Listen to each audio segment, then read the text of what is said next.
विदुर जी बोले, राजन, वेद विद्या ब्राह्मण जिसके घर दाता के लोभ, भय या कंजूसी के कारण जल, मधुपर्क और गौ को नहीं स्वीकार करता, श्रेष्ठ पुरुषों ने उस गृहस्थ का जीवन व्यर्थ बताया है। जो क्रोध न करने वाला, ढेला, पत्थर और स्वर्ण को एक सा समझने वाला, शोकहीन, संधि विग्रह से रहित, निंदा प्रशंसा से शून्य, प्रिय अप्रिय का त्याग करने वाला तथा उदासीन है, वही भिक्षुक सन्यासी है। जो मित्र न हो, मित्र होने पर भी पंडित न हो, पंडित होने पर भी जिसका मन वश में न हो, वह अपना गुप्त मंत्र जानने के योग्य नहीं होता है। जिसके धर्म, अर्थ और काम विषयक सभी कार्यों को पूर्ण होने के बाद ही सभा गढ़ जान पाते हैं, वही राजा समस्त राजाओं में श्रेष्ठ है।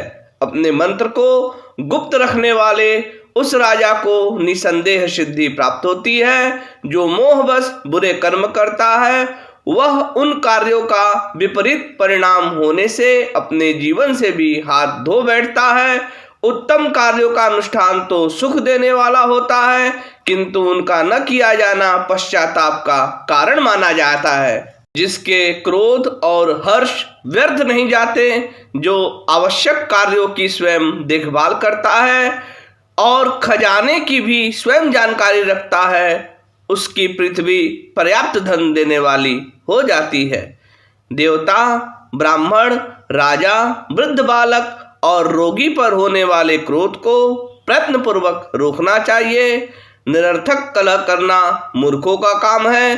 बुद्धिमान पुरुष को इसका त्याग करना चाहिए। ऐसा करने से उसे इस लोक में यश मिलता है और अनर्थ का सामना नहीं करना पड़ता। जिसके प्रसन्न होने का कोई फल नहीं होता तथा जिसका क्रोध भी व्यर्थ होता है, ऐसे राजा को प्रजा उसी भांति नहीं चाहती जैसे स्त्री नपुंसक पति को। जिसके प्रसन्न होने का कोई फल नहीं होता तथा जिसका क्रोध भी व्यर्थ होता है, ऐसे राजा को प्रजा उसी भांति नहीं चाहती जैसे स्त्री नपुंसक पति को। बुद्धि से धन प्राप्त होता है और मूर्खता दरिद्रता का कारण है। मूर्ख मनुष्य विद्या, शील, अवस्था, बुद्धि, धन और कुल में बड़े माननीय पुरुषों का सदा अनादर किया करता है। जिसका चरित्र निंदनीय है, जो मूर्ख, गुणों में दोष देखने वाला, अधार्मिक, बुरे वचन बोलने वाला और क्रोधी है, उसके ऊपर शीघ्र ही अनर्थ संकट के बादल टूट पड़ते हैं। किसी को धोखा न देना, दान देना, बात पर कायम रहना और अच्छी तरह कई हित की बात, ये सब आचरण संपूर्ण प्राणियों को अपना बना लेता है। धैर्य, मनोनिग्रह, इंद्रिय संयम, पवित्रता, दया, कोमल वाणी और मित्र से द्रोह न करना, ये 7 बातें लक्ष्मी को बढ़ाने वाली हैं।